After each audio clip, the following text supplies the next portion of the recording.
Welcome to the Snake Pit. Check this out.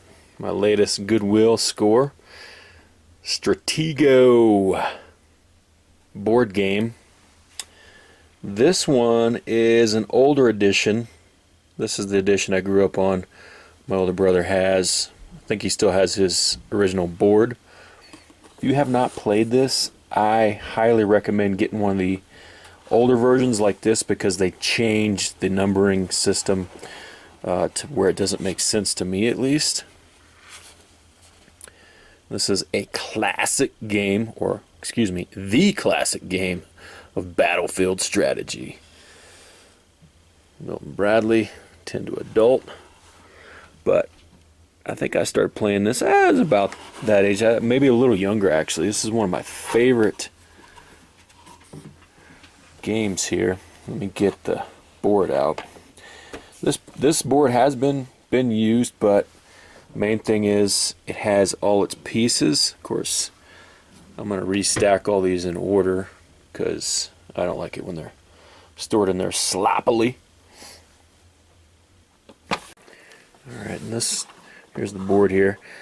So, you know, this is in pretty good shape. You know, it has been used, but the board is in pretty good shape. The basic premise of the game, it's a strategy game, kind of a battlefield, so to speak. And what I like about it is every game is different because it's a basic capture the flag, but you can set up your pieces wherever you want. So each game can be different depending on who you're playing and how their strategy is going to be. You have bombs that you can protect your flag with, you know, something like that.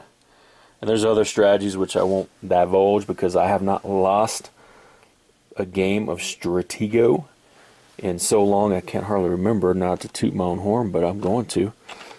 Here is the top dog, the number 1.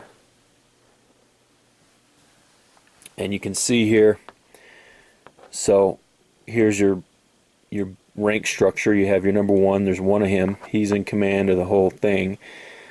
But I mean, it mainly means, let's say a number 2 attacks him, the number 1's going to win and kill him, type of thing. And that's how it goes. The only thing that can kill a number 1 is a spy, and the spy must strike your number 1 first. Alright, I thought I'd actually just set the board up, kind of give you a quick rundown on how to play it, in case you're interested in it. It is freaking easy to learn how to play, but it does take some time to master, so to speak, but practice makes perfect. It does help develop some, it's fun. It's kind of like chess in a way. You know, it can help you develop strategies and just basic, you know, different concepts of thinking. So what we would normally do is, to make it random, we would kind of flip the board around, put it behind your back, set it, open it, and whoever was on this side, this happens to be red and this one's blue. That's how we pick teams usually, but it doesn't matter too much other than red team always goes first. So I would have someone across from me. They'd be setting up their pieces, and the name of the game is don't let the other person see what your pieces are.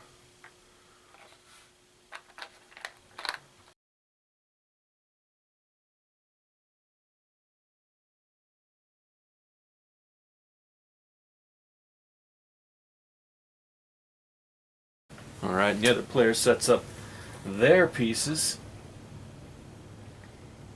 And then, like I said, red's going to go first. The number 9, the scout, actually is the only piece that can move more than one space at a time. You can move forward, back, side to side within your pieces. The only pieces that don't move are the flag and the bombs. And basic gameplay will look something like this. Since this is a scout, I can go all the way up to the front line, and if I want to attack, I'll say strike.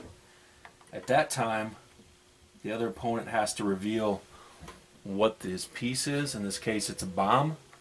So now my piece is dead, and he turns around. I have to if I can remember that's a bomb, that will be helpful in the future. So then it's the other player's turn.